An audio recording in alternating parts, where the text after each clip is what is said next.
The morning was too beautiful for disaster, which somehow made what happened feel even crueler. Dawn rose over Ashford Manor with a soft autumn glow, the kind that made everything look hopeful. Mist rested low in the valley like a pale veil, and the trees had begun to shed their leaves, copper and gold drifting gently to the ground. It was the sort of morning meant for new beginnings, a wedding morning. The house had been awake since before sunrise. Servants hurried through hallways carrying white roses and polished silver. The kitchen rang with sharp orders and warm smells as the wedding breakfast was prepared. Laughter and whispers followed the chambermaids as they rushed about, excitement making their hands quicker and their steps lighter. In the east bedroom, Miss Eleanor Hartley sat perfectly still before her mirror. She was already dressed in her wedding gown, an ivory creation of silk and lace that had taken months to complete. Pearls were woven into her dark hair, styled carefully back from her face. Her skin looked pale but calm. Her hands rested in her lap, fingers folded so she would not wrinkle the fabric. At 23, Eleanor was of good family but modest means. Today she was to marry Philip Hastings, a match her parents approved of deeply. To Eleanor, the marriage promised safety, stability, and a future she had been raised to expect. A home, children, respectability. She did not feel wildly in love, but she believed love could grow. She believed marriage was built over time. The knock came at 6 o'clock. "Come in," she said without turning, certain it was her mother. Instead, it was Thomas, the young footman. His face was pale, his hands trembling slightly as he held out a silver tray. Upon it lay a sealed letter.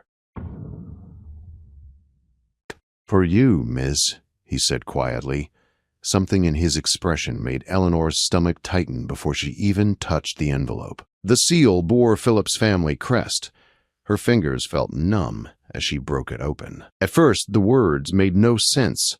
They blurred together, swimming on the page. Then they sharpened into meaning, and that meaning shattered her world. He wrote that he could not proceed with the wedding, that his reasons were his own, that they reflected badly on him, not on her, that he had already left for London and then for the coast, that he released her from all obligation. The letter slipped from her hand and fell to the floor.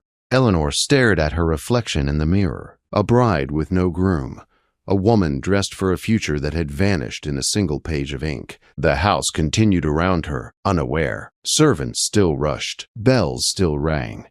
In 2 hours, they believed she would walk down the aisle of St. Beowulf, Catherine's church, and become Lady Hastings. She could not move. The gown that had felt like a promise now felt heavy, suffocating, like burial cloth. When her mother entered moments later and saw the letter on the floor, her scream cut through the room. Mrs. Hartley snatched it up, her eyes scanning the page in growing horror. When she looked at Eleanor, her face held shock, anger, and something worse. Blame. "The guests," she said breathlessly. "They are already on their way. Some will be at the church already.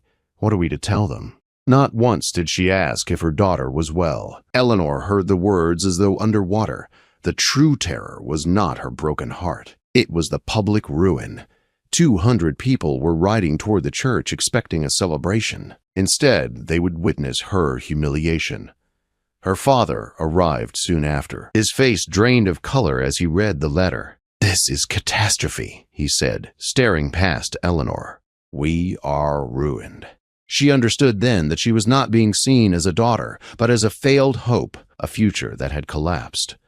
Options were discussed rapidly. Claim illness, postpone, hide, or face them. As shame burned through her, something stronger rose with it. Pride, resolve. "I will go to the church," Eleanor said quietly. "I will not hide." Her parents stared at her as though she had lost her senses, but she stood, gathered her skirts, and walked toward the door. If she was to be destroyed, she would face it standing. The carriage ride passed in a blur of fields and falling leaves. Eleanor thought of the life she had imagined. The children. She realized with a sharp clarity that she had never truly loved Philip. She had loved the safety he represented. When the carriage stopped before Catherine's church, the building was full. She stepped down with her head held high. Her father did not escort her. He could not bear it. Eleanor walked alone down the aisle. Whispers followed her steps. Confusion rippled through the pews as people noticed the empty space at the altar. The vicar looked stricken. She reached the front and turned to face the crowd. 200 faces waited. She drew a breath. "Ladies and gentlemen," she began. The doors of the church burst open. The sound echoed like thunder. Every head turned. A tall man stood framed in the doorway, autumn light behind him. He moved with purpose, his presence commanding silence. He was dressed in fine, dark clothing, his expression severe, his gaze fixed only on Eleanor. She had never seen him before. He walked down the aisle as though he belonged there. When he spoke, his voice carried through the church, calm and certain. "I believe there has been a mistake," he said. "This is my wedding." The silence inside the church was so deep that Eleanor could hear her own heart. The man reached the altar and stood beside her as though it were the most natural thing in the world. Up close, she saw that his dark hair was neatly trimmed, his posture straight, his expression calm but intent. He looked at her, truly looked at her, as if she were not an object of pity or scandal, but a person whose choice mattered. "Trust me," he said quietly, "only for her. I am offering you a way out." Her thoughts raced. She did not know his name. She did not know his purpose. But she knew one thing with painful clarity. If she refused, she would leave this church ruined. If she accepted, she stepped into the unknown. "I know what Hastings has done," he continued in a low voice. "I can offer you marriage and protection, not romance. Not yet. Only respect and safety. You must decide now." The vicar cleared his throat, clearly unsettled. Murmurs grew among the guests. Eleanor felt the weight of every eye upon her. She had come here ready to face disgrace. She had not expected rescue. She thought of the years ahead if she refused. The whispers, the pity, the slow shrinking of her world. Then she thought of the man beside her. A stranger, yes, but one who had walked into her humiliation and stood beside her. "I accept," she whispered. Something like relief crossed his face. He turned to the vicar and addressed him clearly. He explained that prior arrangements had existed, that confusion had delayed proper announcement. The words were spoken with such authority that few dared question them. The ceremony resumed, unreal and dreamlike. Eleanor barely felt her feet touch the floor. The vows passed her lips like borrowed words. When the ring was placed upon her finger, it was too large and slipped slightly, and the man steadied it with his thumb. His touch was warm, steady. When the vicar declared them husband and wife, Eleanor felt a strange stillness settle over her. The chaos of the morning quieted into something else. Not joy, not fear. Something suspended between. When he kissed her, it was gentle and brief, respectful rather than claiming. That small mercy meant more than she could express. They walked back down the aisle together. The whispers followed, but now they were different. Curious, confused, speculative. Outside, a carriage waited, not her family's. As the doors closed and the carriage began to move, Eleanor finally spoke. "May I know your name?" she asked. "Sebastian Ashworth," he replied, "Duke of Rothermere." Her breath caught. She had heard the name before. Powerful, private, rarely seen. "Why?" she asked.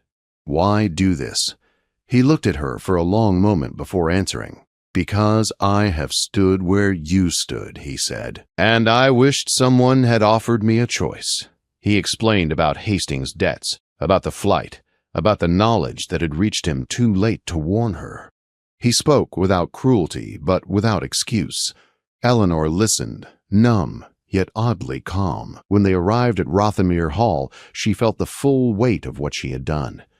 The estate rose before her in gray stone, vast and solemn, beautiful in a lonely way. Servants gathered, clearly unprepared for a duchess. Introductions were made. Mrs. Brennan, the housekeeper, curtsied with dignity. Eleanor was led through long halls into rooms prepared for a duchess who had not existed that morning. Only then, alone at last, did she weep. The days that followed were quiet and strange. Eleanor explored the house. The library became her refuge. Sebastian gave her space, never pressing, never demanding. They dined together only occasionally, speaking carefully, learning one another in small, cautious steps. She observed him quietly, the way he spoke to servants with kindness, the way loneliness clung to him like a shadow. Weeks passed. Autumn deepened. The estate felt asleep, waiting. One afternoon, they spoke truly for the first time about books, about loss, about loneliness. In the garden, overgrown and neglected, Sebastian told her about his mother's death, about how the estate had been allowed to fade with grief. Eleanor understood then that his rescue had not been an act of impulse alone. It was born of shared pain.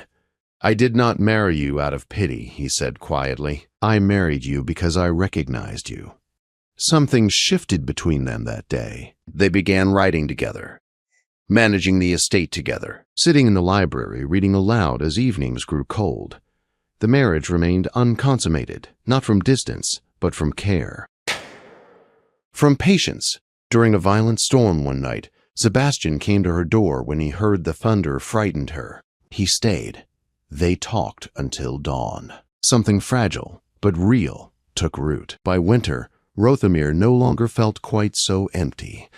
When Philip's letter arrived in December, Eleanor read it without shaking. She felt no anger, no sorrow, only distance. When Sebastian asked if she regretted their marriage, her answer was simple and true: no. And in that moment they both knew what had grown between them was no longer an arrangement. It was something far more dangerous.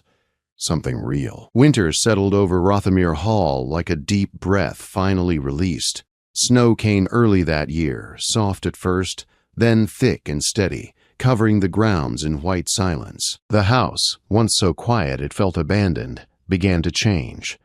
Fires burned more often. Lamps glowed longer. Laughter, still rare, no longer felt out of place. Eleanor felt the change most clearly within herself.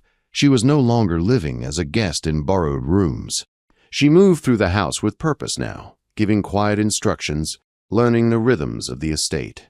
The servants watched her with growing respect. Mrs. Brennan smiled more often. Agnes spoke of the Duchess with open admiration.